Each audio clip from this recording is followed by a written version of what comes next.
తరతరాలుగా అణచివేతకు గురవుతున్న మహిళలకు స్ఫూర్తి నింపి ప్రపంచ జనాభాలో సగం సృష్టికి మూలమైనటువంటి మహిళల త్యాగాలు గుర్తింపు నోచుకోకుండా ఉన్న రోజుల్లో 1977వ సంవత్సరంలో ఐక్యరాజ్య సమితి మార్చి 8వ తారీఖును ప్రపంచ మహిళా దినోత్సవంగా ప్రకటించింది.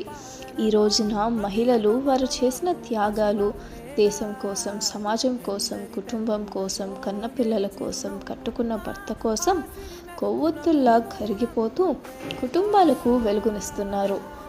ఈ మహిళలకు స్ఫూర్తి నింపి సామాజికంగా, ఆర్థికంగా, రాజకీయంగా, ఉద్యోగపరంగా అవకాశాలు కల్పిస్తూ వారిలో స్ఫూర్తి నింపాలన్న ఉద్దేశంతో ఈ రోజును అంతర్జాతీయ మహిళా దినోత్సవంగా ప్రకటించారు. ఆ మహిళ తల్లి కావచ్చు, చెల్లి కావచ్చు, కూతురు కావచ్చు, స్నేహితురాలు కావచ్చు, ఎవరైనా సరే వారికి అభినందనలు తెలియజేసి వారికి భవిష్యత్తు పట్ల నమ్మకం కలుగజేయటమే ఉద్దేశం.